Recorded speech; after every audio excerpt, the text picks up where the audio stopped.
New tonight, a massive fire at the Caddo-Bossier port just south of Shreveport with nearly 40 firefighter units responding to the Pratt Industries buildings. KTBS3's Sydney Lane is on the scene. We are looking live at the Shreveport Fire Chief Clarence Reese as he is on scene as well to provide an update to the community on what caused this blaze and what firefighters are doing to try and contain it. Currently, the Shreveport Fire Department is in the 10,000 block of Richard Pratt on the port property. We're here at Pratt Industries. The call came in at 4:25. Took a first unit about 12 minutes to arrive.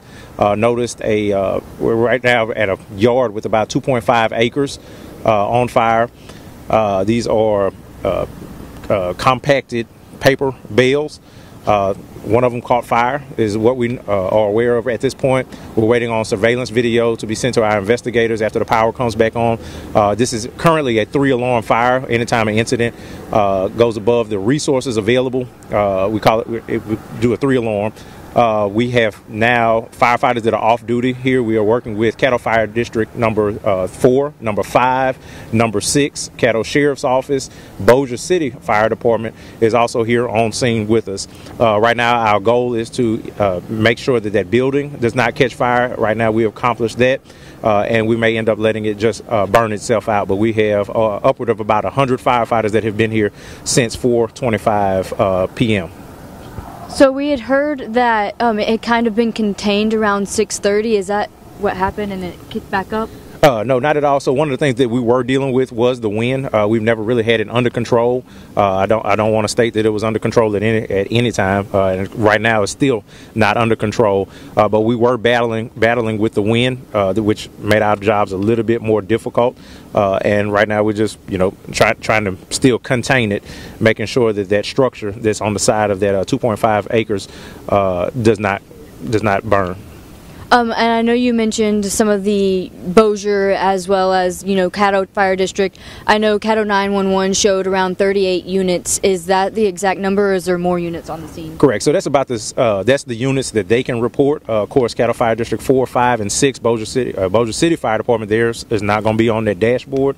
But they also have trucks here. So we would say roughly about 50 fire units are here, and that includes a drone team from Caddo Fire District number 4. We have a pilot for Shreveport Fire Department that has drones in the air. Also, air supply trailers, Signal 51, our support group. They brought water, food, and fuel trucks by Bossier City Fire Department. So we have as many resources as we need at this time. And again, an upward of about 32 firefighters that were off duty called in, brought their gear here, and they came to help. Chief, you've been up there. Give us an estimate in your mind of how far that is from the building that you're trying to keep it away from. Right. So it was right up on the building when we first got here. Very close to the building. They did an excellent job of containing that.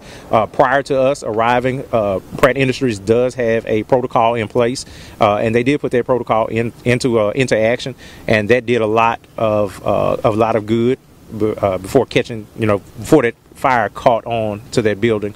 There is some heat damage to that building, but that building is not a total loss. So their protocols actually work. There are monitors out there that they immediately got on. So Pratt Industries did an excellent job.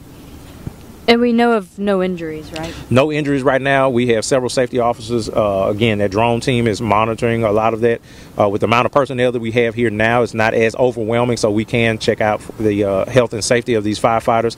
We have 2 rehab areas set up on 2 different sides of that building, so we are monitoring the health and safety of those firefighters. And one of the things we're mainly concerned about is any of those bales shifting and injuring a firefighter. So right now, we have all safety precautions in check. And an employee reported this, I guess, from the company. Yes, that was called in. That was called in by the company. With the material of what has caught on fire, is that making it a little more difficult to get that fire down with it being so flammable? It is. I mean, it's baled paper, cardboard, and everything. Has 9,500 tons is what we were reported as being on fire. So 9,500 tons of paper, it just makes it a little bit more difficult. They're compacted. We're going to have embers flying everywhere. So again, our main focus now is to make sure that the building's not burned and just let it burn off, just contain it to where it is now.